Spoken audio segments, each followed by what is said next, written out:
বাক্সাৰ বনিয়াকুছিত চিলিণ্ডাৰত ভয়ংকৰ অগ্নিকাণ্ড। চিলিণ্ডাৰত অগ্নিকাণ্ডৰ পাছতেই বাসগৃহত জুইৰ সূত্ৰপাত। বনিয়াকুছিৰ ৰীনা মেধি নামৰ মহিলা এগৰাকীৰ ঘৰত সংঘটিত হয় এই অগ্নিকাণ্ড। অগ্নিকাণ্ডৰ ফলত আহত হয় ৰীনা মেধি। ঘটনাস্থলীত হেমলা আৰক্ষী উপস্থিত হৈ ৰীনা মেধিক তাৎক্ষণিকভাৱে চিকিৎসালয়লৈ প্ৰেৰণ কৰে।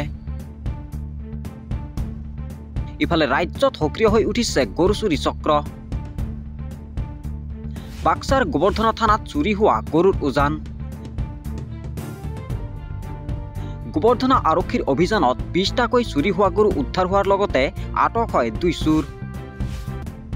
বৰপেটাৰ ভালুকি নদীৰ চৰত অভিযান চলাই উদ্ধাৰ কৰে গৰুকেইটা। আটকাধীন 2 চোৰ ক্ৰমে নৰসিংবাৰীৰ জিয়াৰুল হক আৰু আলী হুছেইন।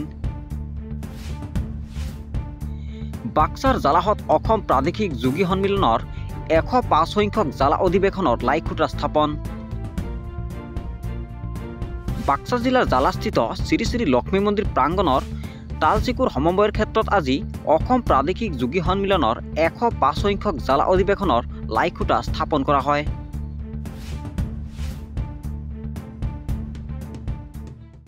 আপোনালোকে চাই আছে বাক্সা লাইভ 24, সত্যৰ পক্ষত শুদ্ধ ৰূপত আৰু জনতাৰ স্বাৰ্থত।